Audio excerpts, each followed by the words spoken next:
viewers, welcome back to Procrastinate with Books. In today's episode of Bookish Fire Round, I'm going to address 50 questions in a rapid fire mode. Few of these questions might feel repetitive because we keep seeing them here, there and everywhere again, especially the first question that I have a look. So I think I'll be covering those up. Find your cozy spot and let's answer these questions all together with me. Grab yourself a drink and let's quickly jump in. So I have my laptop in here with a set of questions. So I'll be looking at the question and answering it to you. So just toggle in with me. The first question that we have is hardback or paperback. I think it's always hardcover for me. I am a hardcover fan. We have already established that way back in the days. Dust jacket on or off? It has to be on for me. I don't really like spoiling the binding thing at all. The next question is audiobooks, yay or nay? Definitely yay. I love reading audiobooks. In fact, 50% of the books that I read throughout the year are in form of audiobooks, at least in the first half of it.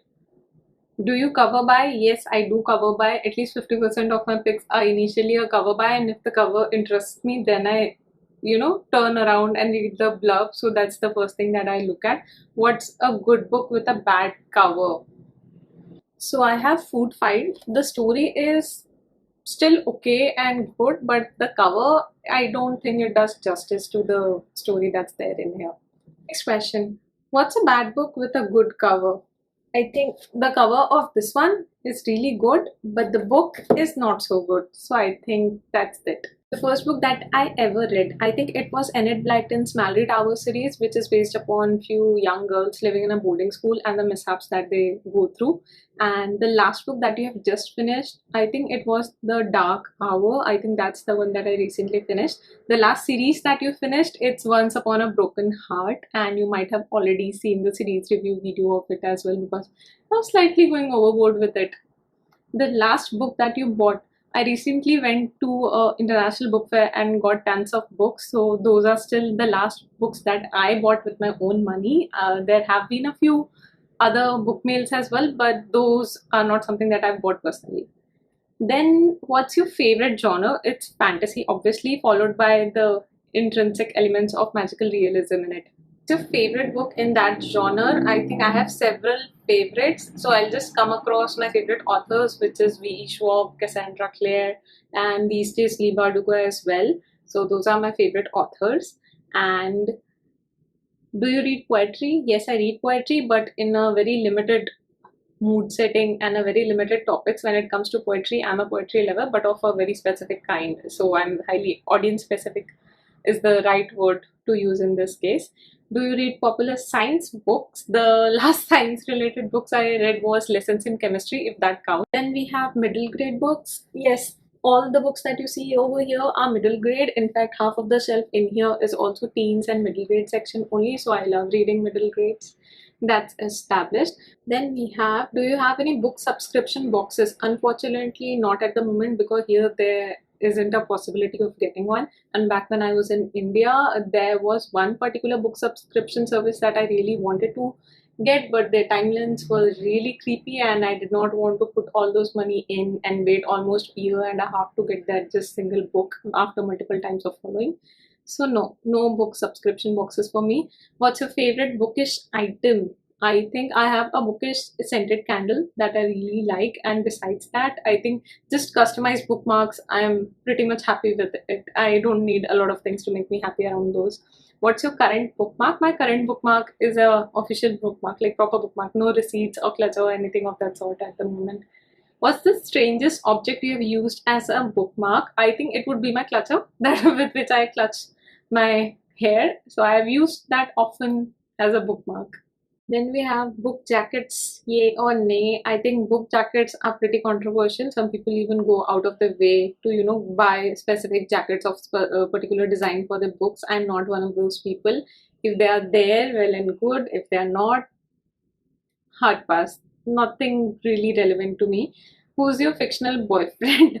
Well, in fictional world for a very long time, it was Lee and Rude who I was really rooting for. Then came Darkling from the Krishavers, and right now it's been Mihal from the Shelby Miriam's new series that follows Cecily in there from the Scarlet Whale. I think really obsessed over him. Oh, and yes, from Once Upon a Broken Heart, we have Jack as well. So we have a lot of options, you see.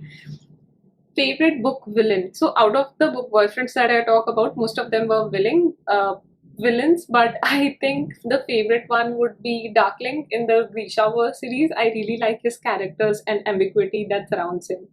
Whew. And with that, we are halfway through. We have done 25 questions so far. Let's get done with the rest as well.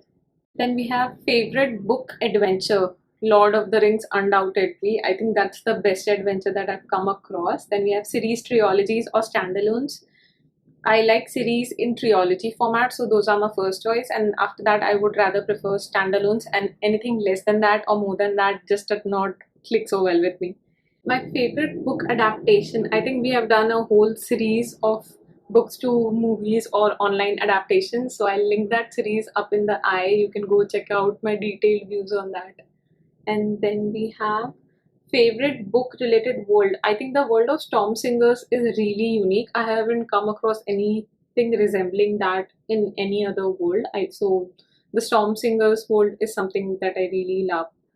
Favorite writing style, I think it has to be really descriptive in the sense that it makes the reader inquisitive about the world build up, not in a sense of making them confused and not, basically serving everything out on the platter by connecting the dots for them.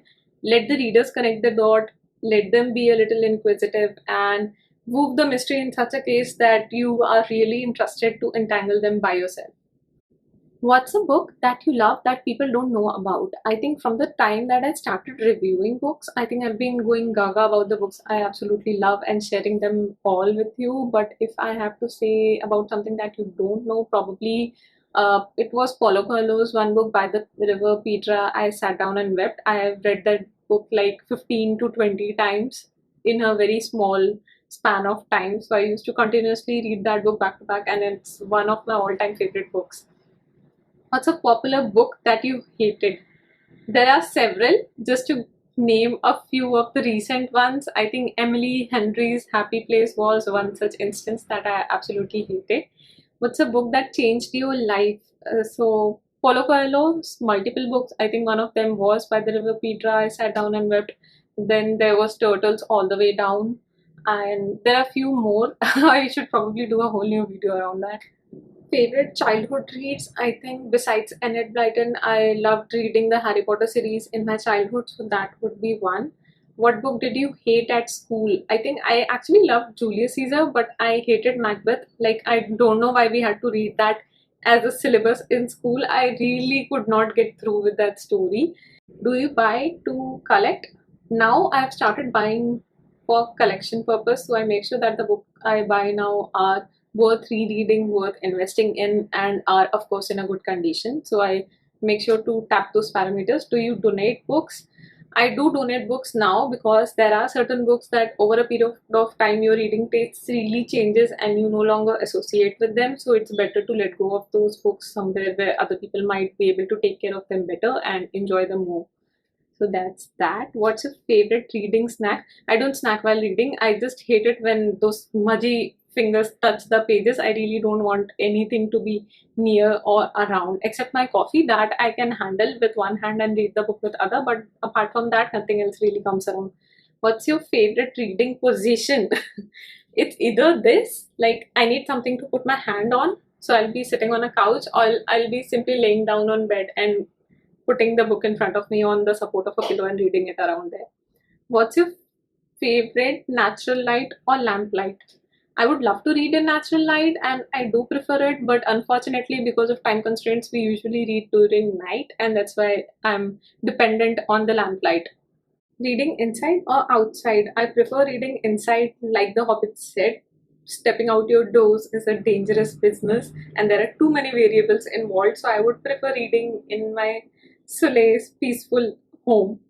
Breaking the cover or keeping it smooth? Who breaks the cover? I've heard of people really intrigued to break the spines of the book, but breaking the cover, oh my god, no, never.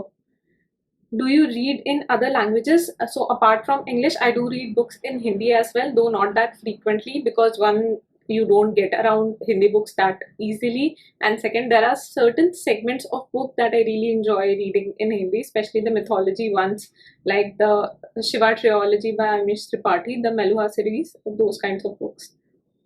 Then we have, what book series do you want to finish this year? Maybe Caraval series, that would be one. If I ever get started with the Wheel of Time series, I think that would also be a huge accomplishment for me. Then we have, what book releases are you most excited about right now? I was really excited for the Swordcatcher that has already been out now. I was also excited for the Tempest of Tea, but it was slightly disappointing and did not meet my expectations to that core. We have, what book releases are you most excited about right now? Right now, I'm really excited for the release of Fogs and Fireflies that's coming out in April itself. So that's one book that I'm keeping my fingers tuned for, and it will also have upcoming parts, so I'm excited for those as well. Do you have a favorite book influencer? Yes, I have a couple of you on different platforms. So if we talk about YouTube specifically, I really like watching Hannah's booktube, which is a clockwork reader. Then we have Alexandra Roslin, and we also have Olivia Reads a Latte. I also like Jack's videos a lot. His videos are one of those that, raise a question in your mind. Like I never see things through those perspectives, and he's a very novel character in my entertainment section. So do you have a channel, blog, or social media feed? If we did not, why would we even be doing this video? So yes, I do. I do have a channel called Procrastinate with Books. I blog around the same name. I have the same channel on Instagram, YouTube, Facebook. Go catch me wherever you can. I hope you had a lovely time watching this video and getting to know me with all these 50 rapid fire questions. I would love to know what are your answers to these questions as well. So if not all 50, as much as you feel comfortable, answer those questions down in the comments below, and I'll catch up with you in my next video. Until then, keep your coffee strong and your TBRs long. Goodbye!